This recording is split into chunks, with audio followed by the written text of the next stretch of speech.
Hello, this is the luckiest maths teacher in the world. Thank you so much for tuning into this video in which we will look at comparing fractions. So in maths, when we talk about comparing fractions, we mean determining which fraction is larger. So how do we actually do that? Well, let's look again at our number line. We've seen this a few times now.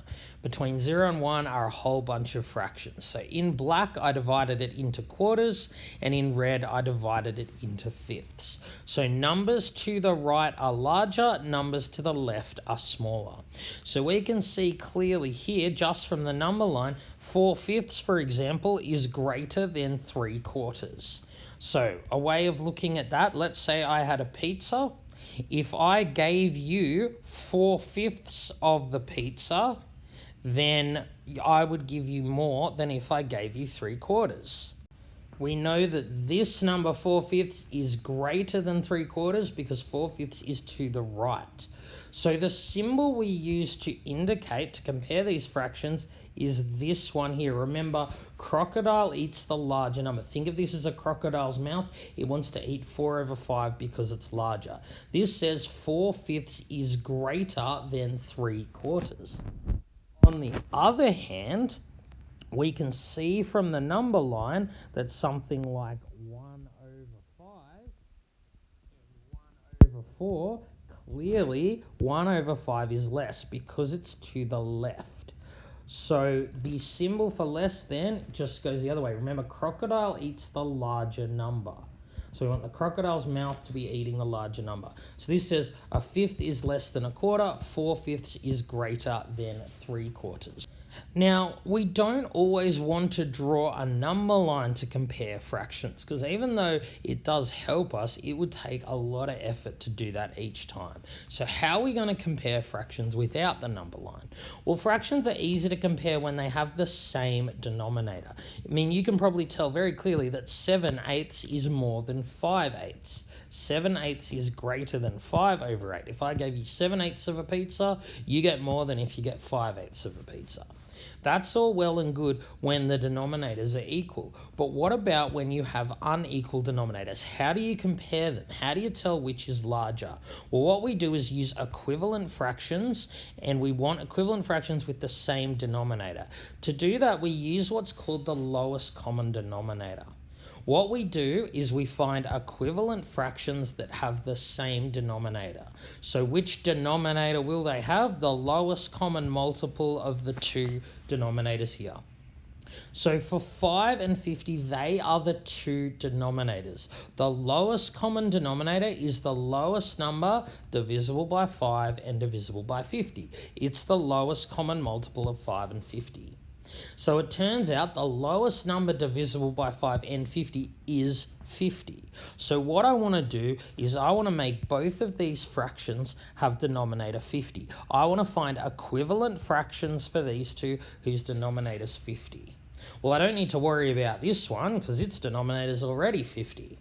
What about 2/5? Well, I can make it have a denominator 50 if I times the denominator by 10. But remember, the rule of fractions, and equivalent fractions in particular, what you do to the bottom, you must do to the top. So if I times the bottom by 10, I must times the top by 10. See, 2/5 is the same as 20/50. They are equivalent fractions, both equal to 0.4. They both mean exactly the same thing. So now that I have two fractions with the same denominator, they're easy to compare. Clearly, 20 of something is larger than 19 of something. 20/50 is greater than 19/50. So this fraction is greater than this one. So what about these two fractions here, 2/3 and 4/5? It's hard to compare them because they have different denominators. It's hard to see straight up which would be larger. So what we do is we use equivalent fractions. So I'm going to choose the denominator. What denominator am I going to choose? What am I going to make this denominator and this denominator equal? Well, the number we always choose is the lowest common multiple of these two numbers, the lowest common denominator. So the lowest common multiple of 3 and 5 is 15. 15 is the lowest number divisible by 3 that's also divisible by 5. So I want to find an equivalent fraction for this that has denominator 15, an equivalent fraction for this whose denominator is 15. So let's look at 2/3. So if I want its denominator to be 15, I need to times 3 by 5. But what you do to the bottom, you must do to the top. See, 2/3 is the same as 2 times 5 is 10, 3 times 5 is 15. 2/3 and 10/15 are equivalent fractions. Now I'm going to look at this one. I want to make its denominator 15. So I'm going to times bottom by 3. Because 5 times 3 gives me 15. Now what you do to the bottom, you must do to the top. So 4 times 3 is 12, 5 times 3 is 15. 4/5 and 12/15 are equivalent. They have the same value.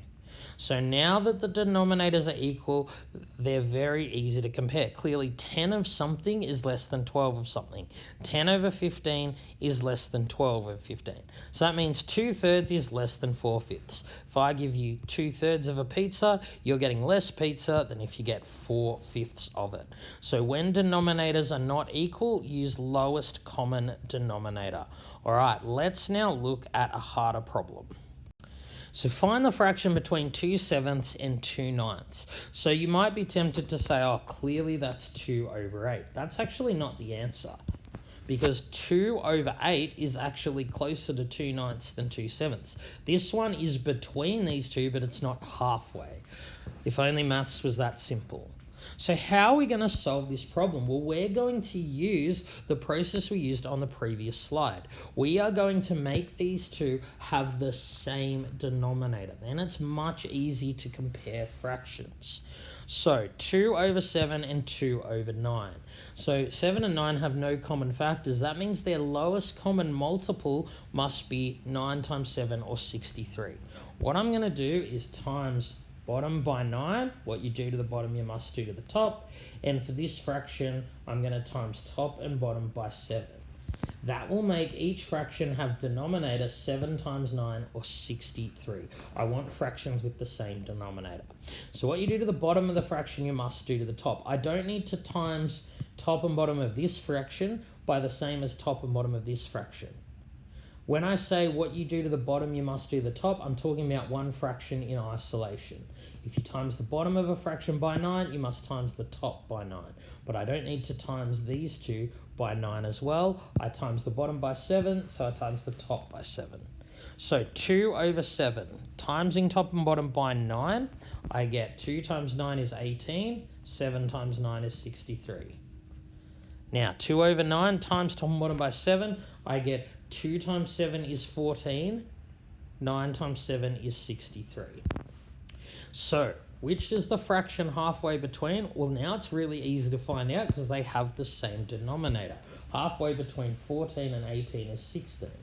So the answer is 16/63. That's halfway between 2/7 and 2/9. The bottom line here is questions like this are difficult when you're dealing with fractions that have different denominators. So oftentimes in fractions, we need to find equivalent fractions so that they have the same denominator. That makes life so much easier for us. All right, thank you so much for tuning into this video. This has been the luckiest maths teacher in the world. Have a great day.